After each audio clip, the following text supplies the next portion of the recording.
Hello everyone! It's time once again to discuss what else I saw in April that I haven't already told you about. Movie number one is actually a movie I have talked about before, 1976's Assault on Precinct 13. On the night that a satellite police station in Los Angeles is due to shut down, an unlikely team must band together to survive when three vengeful gangs launch a coordinated attack. I saw this first in July 2024, I loved it, and speculated that it might be my favorite John Carpenter movie. Recently, it was on the Criterion Channel again, and just before it left, and I mean just, it was probably 11:59 p.m. on March 31st that I hit play. I watched it again, and I am happy and relieved to say that, yep, I loved it the second time, too. Granted, it didn't have the same shock value. There is some startling violence in this movie, including one kill that makes you say, I can't believe they did that, and showed it. And this time, I knew it was coming. For me, though, remembering what happens didn't take away from the experience on second viewing. There's something about the film's stark approach and low-budget simplicity that gives it unique appeal. I appreciate how compact and concise the story is, with most of the action occurring in one place on one night with one desperate motley crew. And I enjoy many of the character interactions, even if they are, or maybe because they are, a little strange, a little cryptic. I never stop marveling at Laurie Zimmer's performance, where she takes calm, cool, and collected to such an extreme that you wonder if she might actually be an android. But that's part of the charm. And while it has some wonky moments early on, it hits its stride, especially when it comes to the siege. The film's suspense is amplified by Carpenter's score. In the last year, I have listened to all of his synth themes, and this continues to be one of my favorites. When I saw the film 2 years ago, that was the first thing that grabbed my attention, and I was like, oh yeah, this is good. Shooting the attack as if it's a horror movie, specifically emulating Night of the Living Dead, was a brilliant decision. The gang members are depicted as relentless, bloodthirsty killers who just keep coming and coming and coming. It's a creepy situation, and then you mix in the complicated dynamics among the people inside the station, the officer on duty, the staff, and the prisoners who may not be trustworthy, and you get some good drama, too. Now, given my newfound appreciation for Carpenter's take on The Thing after watching it twice last October, I feel like that is a hot contender for the number one spot, but I still think I'm going to give it to this one. Movie number two is another rewatch, but this one I haven't reviewed previously, 1958's The Big Country. Gregory Peck plays a man from the East who travels west to reunite with his fiancée, Carol Baker, unaware he's stepping into the midst of a bitter feud.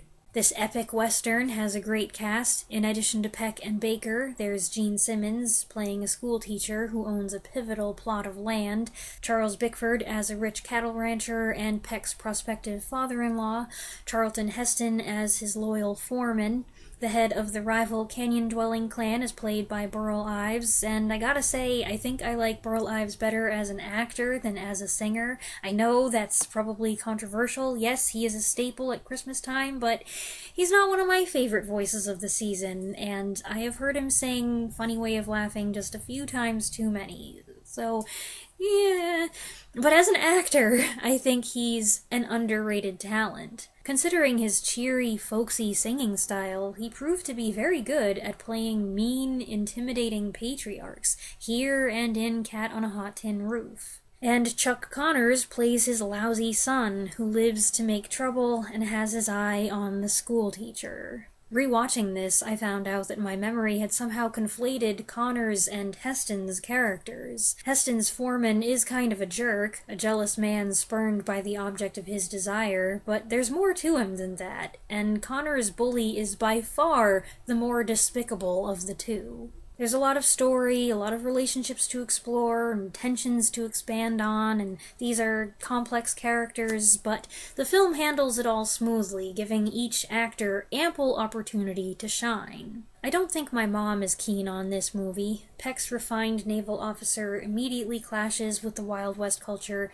and when he is provoked yet refuses to stand up for himself, his apparent cowardice embarrasses his fiancée and earns him the scorn of her father. He gets hazed again and again, first for being a greenhorn, and later because the locals just don't like him. And this constant harassment makes it hard for my mom to enjoy the film. It's also long, nearly 3 hours, and I remember now from when I saw it before that you get to a certain point and think, this must be the final showdown. And then that last part goes on for quite some time. I don't know what I'd cut, though. The film's already well-paced, and every scene serves a purpose. I could say, for example, that a certain pre-dawn fist fight goes on too long, but it's supposed to, and when the characters emerge from it, they're different. Or I could say that the scene of Gregory Peck riding the horse goes on too long, but that was a funny sequence, and it also revealed something about his character. So every conversation, every pause, every protracted look means something in some way. The cinematography is beautiful, of course. The wide open spaces photograph well. It's a big country, and there are a few breathtaking shots. Performances are strong across the board, but none of this comes as a big surprise, because this was directed by one of the greats, William Wyler. Movie number 3 is 1967's Who's Minding the Mint? Jim Hutton stars as an employee at the U.S. Mint.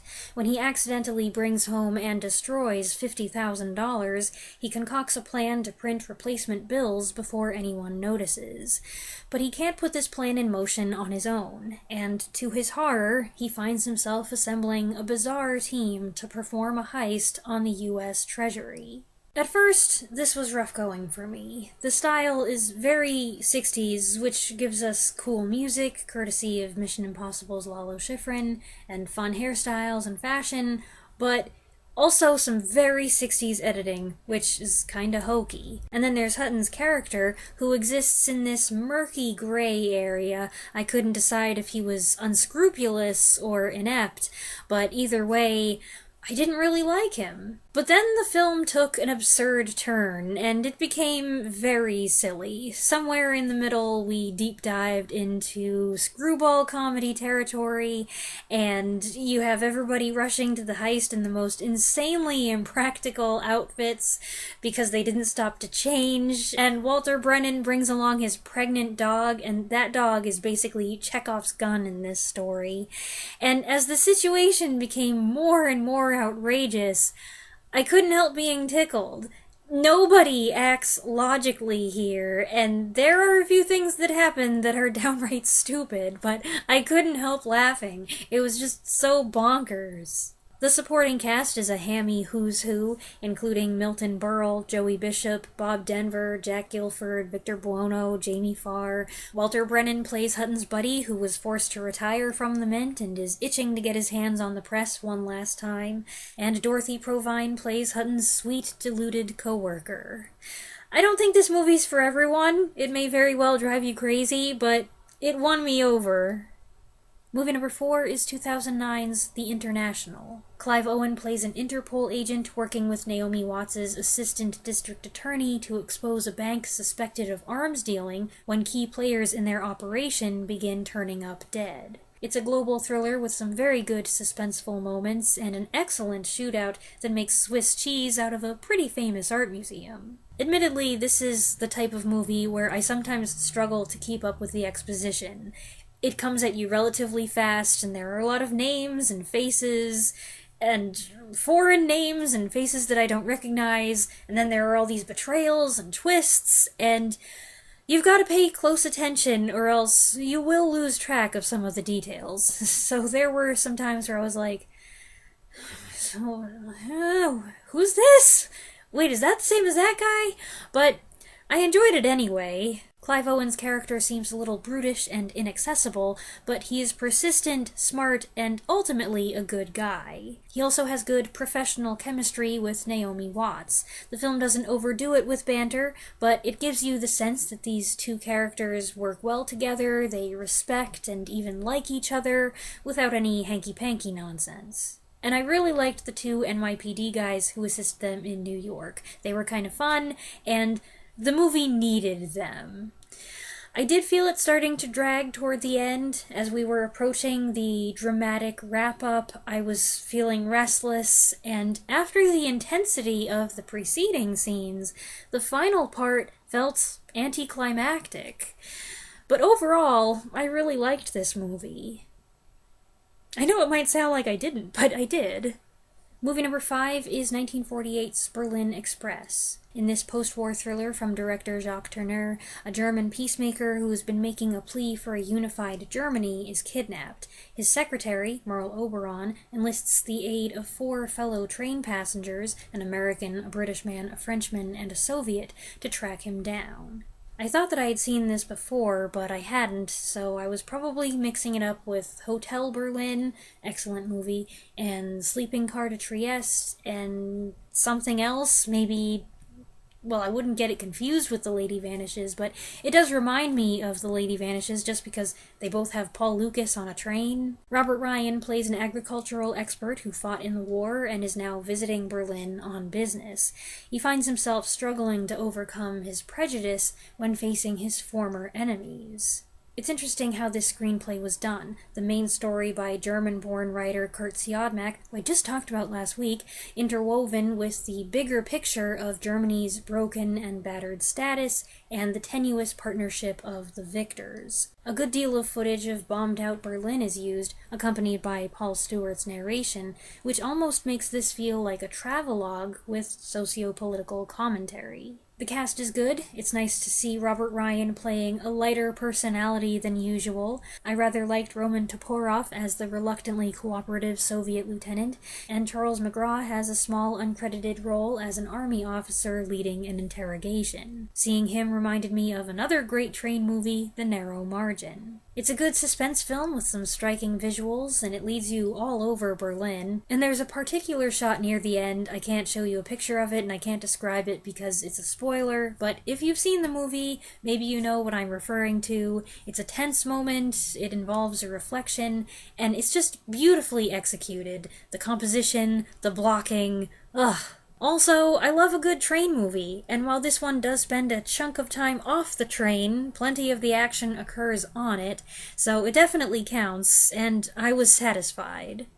Number 6 is a TV movie, 1970's Hauser's Memory, which is concerned with an experiment whereby memory can be transferred from one subject to another via RNA extraction. When the government insists they make the first person-to-person attempt, David McCallum's young scientist impulsively makes himself the guinea pig. This is part science fiction, part international thriller, as McCallum's new memories yank him around Europe in search of something or someone, and he and the men tailing him get tangled up in the Iron Curtain. I thought the sci-fi angle was intriguing, and McCallum gives an impressively intense and complicated performance. This is an adaptation of a novel by Kurt Siodmak. Again! As I mentioned last week, he wrote the screenplay for The Wolfman, and I Walked with a Zombie. He also wrote the book Donovan's Brain, and then adapted that into a film, which he directed, and now there's this. And all of these stories have something to do with the mind, identity, and an external form of compulsion that overwhelms the individual's will and alters his or her personality, generally for the worse. Here, the injection leads not just to the downloading of another man's memories, but an assumption of his tastes, his physical attributes, even his accent. This was the aspect I found most interesting, when he'd be vacillating between two personalities. The rest of it, with him running around Europe, uncovering the past piece by piece with some funky 1970 editing and stylistic distractions, I wasn't into that so much. McCallum's good, though, joined by Susan Strasberg as his wife, Leslie Nielsen spearheading the switch, Helmut Kautner as the elder scientist who developed the experiment, also Lily Palmer, Robert Webber, and Gunther Meissner in smaller featured roles. Number 7 is another TV movie, 1976's 21 Hours at Munich, which depicts the international crisis that unfolded at the 1972 Olympic Games when Arab terrorists took a group of Israeli athletes and their coaches hostage. This was an intense watch, especially because while I knew about the event, I wasn't familiar with all the details, and somehow I didn't remember the outcome. So unlike my parents, I didn't know how it was all going to turn out. In many ways, it's shot like a thriller, but it also aims to be a straightforward, dramatic recreation. It refrains from adding any political commentary, more or less taking a just-the-facts approach, and it condenses everything into less than 2 hours, with few compromises and an efficient use of archive footage, which perpetuates the sense of realism. It does a fairly good job at least mentioning all the key players. I did have some trouble remembering what positions some people held. They would be introduced, and their position would be on the screen, and then seconds later it would be gone, and I would completely forget what it said. But that's on me. Because it's the Olympics, there are complications over jurisdiction and who should take responsibility and deal with the terrorists. Plus, there's a question of other nations' willingness to cooperate and the awkwardness of this being an attack on Jews in Germany. William Holden plays the Munich chief of police. He's the only actor who refused to assume any kind of accent. Franco Nero plays the terrorists' leader. Hints of his backstory humanize him somewhat, but not to the extent that we're encouraged to sympathize with the bad guys. One might ask why they cast a blue-eyed Italian in the role. I do think that Nero gives a good performance, but, well, this is my fault. It's not his fault. He can't help the way he looks, but I did find myself suddenly thinking, wow, he's actually kinda hot. Wait a minute. Stop that! Shirley Knight plays a woman working Olympic security who assumes the role of intermediary, gaining his trust and obtaining intel on the state of the hostages. From what I've read, they did develop a rapport and he did confide in her, so this whole aspect of it is accurate.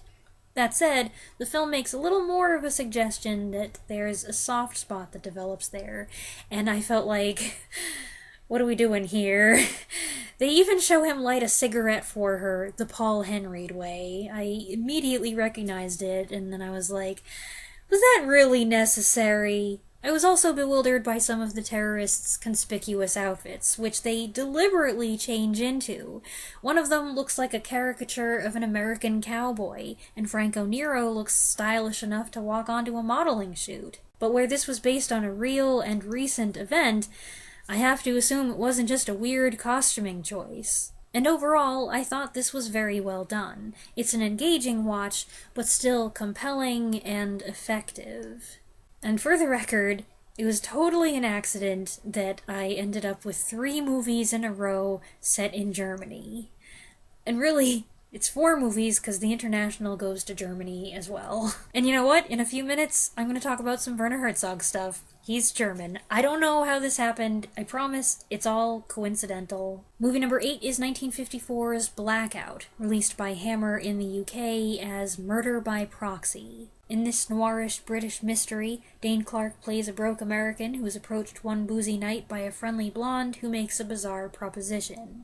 The next morning, as he nurses a hangover, he discovers he's been implicated in a murder. This was directed by Terence Fisher with a script by Jimmy Sangster. They churned out many a Hammer film together. What I love about so many British mystery films from this period is that they typically have a rich and colorful assortment of suspects and side characters. Each person who crosses the screen makes some sort of impression, and this film was no exception. It weaves a complicated narrative, and yet it also injects some humor. And I think this is the best I've ever seen Dane Clark. Not that I've seen a lot of his movies, but in my experience, he's more a sidekick than a lead, and he tends to play a certain type. He gets to shine here, and he makes the most of it. He fumbles through some amateur detective work, and it only worsens his situation. And my favorite things were his exasperated reactions to the young woman who got him into this mess, played with equal parts verve and vulnerability by Belinda Lee. And I also enjoyed his friendly repartee with her concerned friend Maggie, played by Eleanor Summerfield. Something made me think this would be another one of those I have amnesia and I think I might have killed someone movies.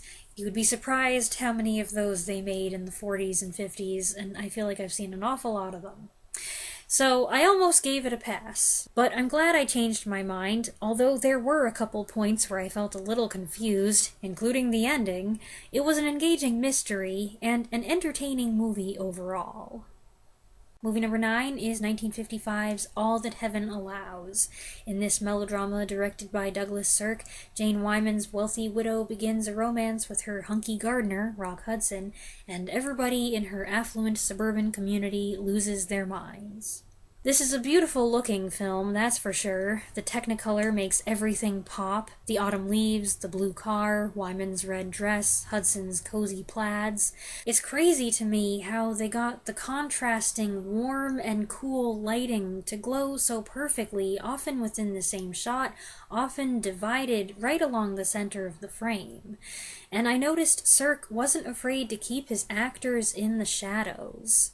I could say, gee, this seems like an awful lot of work just for a romance, but the cinematography is part of the storytelling. The opposing splashes of color, light and dark, warm and cold, interior and exterior, represent the clashes and dichotomies within the story. Jane Wyman's Carrie is used to a conventional life surrounded by the country club set, and Rock Hudson's Ron is a rugged individualist who doesn't care for all that. They're also divided by class and by age.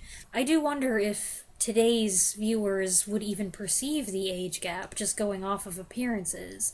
Carrie is around 40, Wyman was 38, and though Hudson was 29 at the time of filming, he looks like he could be 35, so the age gap doesn't seem large enough to warrant all this hullabaloo. And if you're only thinking with a 21st century mindset, you may not even see the scandal here. Interesting side note, this is the second romantic pairing of Wyman and Hudson. They worked together the year before on Sirk's remake of Magnificent Obsession. I haven't seen that film. I admit I haven't really wanted to because I really loved the 1935 original with Irene Dunne and Robert Taylor. Agnes Moorehead plays Carrie's closest friend, and her selfish kids are played by William Reynolds and Gloria Talbot. Talbot's Freud-obsessed college girl is insufferable for most of the movie, but she does have a human moment in the Christmas scene. I thought for a minute that the movie was going to end there, and I was like, you gotta be kidding me. If this is where the movie ends, I'm jumping out the window. I loved looking at the film. It truly is a gorgeous picture. But it's also a frustrating one, not just because of the unfair criticism and opposition Carrie faces from her family and friends, but because of her own weakness. She spends 98% of the film looking unsure of herself, and her expression is constantly wavering in response to what others say and think about her, or what she thinks they might be thinking about her. However, though she shows her emotions quite plainly, I found it difficult at the beginning to determine just what it was she felt and wanted.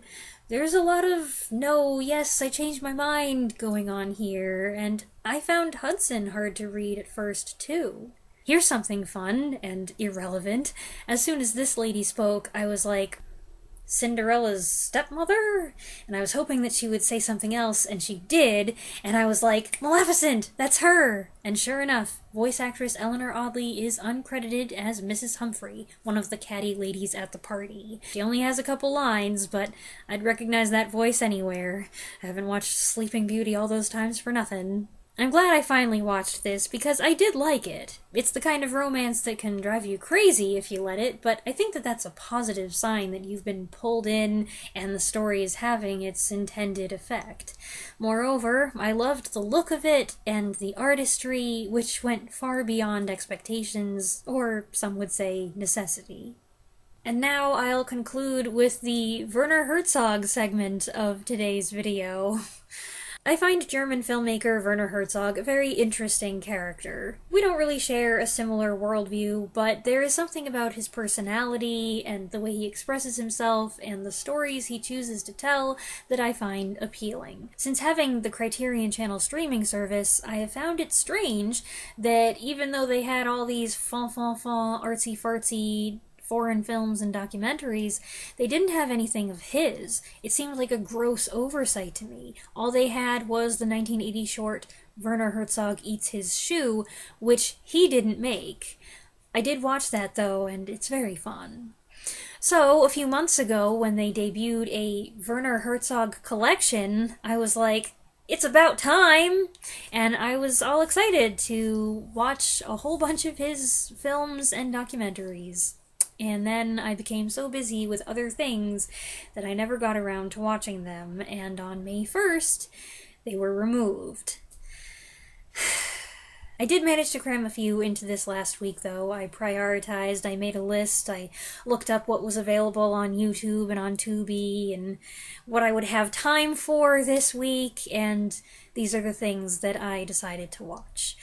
Movie number 10 is a documentary, 1985's The Dark Glow of the Mountains. Herzog joins a pair of German mountaineers on an expedition to the Gasherbrum Range, recording them as they prepare to summit without oxygen. Along the way, he asks them the age-old questions about what compels them to climb and their views on mortality and so on, and it's interesting to hear their answers to these questions, especially the one with the kind of childlike expression who suddenly breaks down when talking about his brother's deaths. There were two particularly good shots in this film, one tracing the outline of the range, the other showing the climbers as they begin their ascent, and then slowly panning up, up, up to its peak.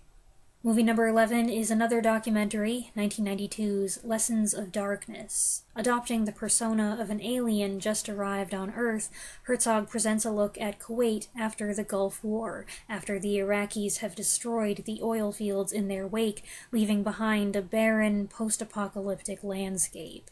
Herzog keeps his narration to a minimum, generally letting the astonishing footage speak for itself. Vivid and haunting images are expertly paired with evocative classical music, transforming what we see into an almost surreal experience. Movie number 12 is 1982's Fitzcarraldo. Klaus Kinski plays Brian Sweeney Fitzgerald, known as Fitzcarraldo, an ardent opera enthusiast who becomes determined to build an opera house in the Amazonian jungle. What I really wanted was to watch Burden of Dreams, the documentary about the making of Fitzcarraldo, but by all accounts, you really ought to watch the film first, so I did. And it was okay. I found the first 90 minutes a bit of a slog. It demonstrates our protagonist's passion and his eccentricity and takes us through the first part of the journey, but really it's a protracted build-up to the main event, which is when Fitzcarraldo and crew, along with a group of Peruvian natives, haul the enormous steamship over the mountain. From the time the natives arrive on the scene, with the trees crashing down into the water behind them blocking the way, to the end, I found it a fascinating film. Herzog has spent much of his professional life studying people who are driven by unique fixations, so it's no wonder that this story sprang out of his head. And he is the real Fitzcarraldo.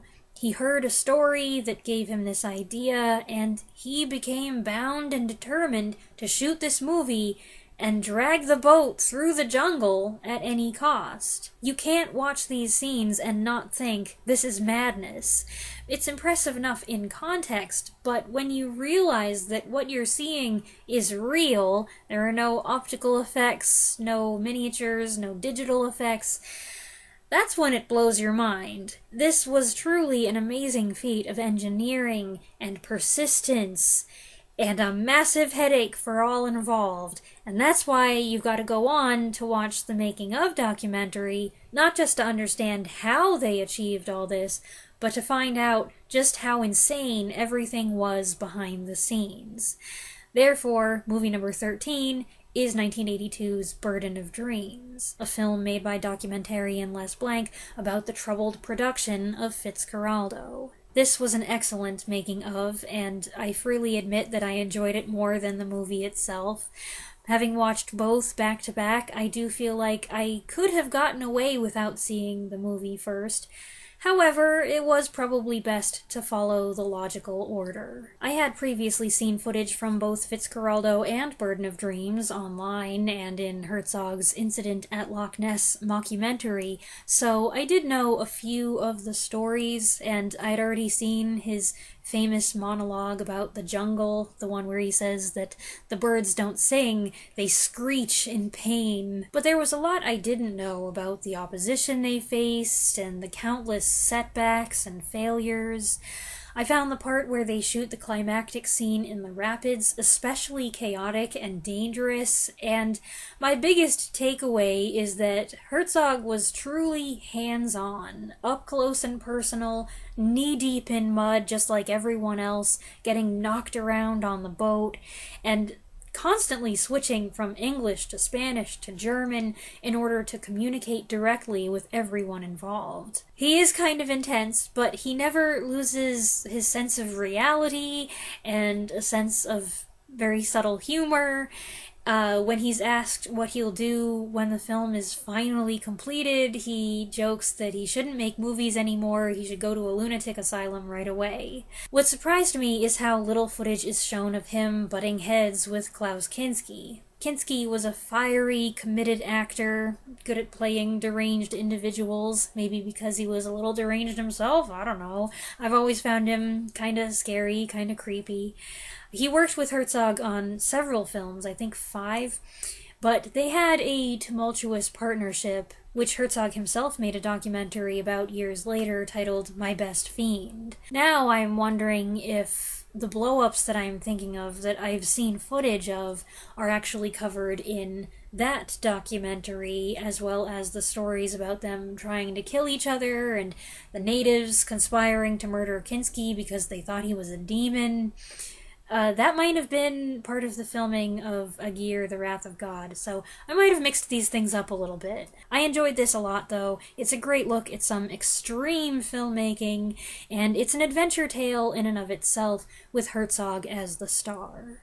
And that's what else I saw in April. I hope you enjoyed this collection of reviews. You can find the titles listed in the description. I look forward to reading all of your comments about the films mentioned here, and I'll be back next Saturday with a new video. Thanks for watching.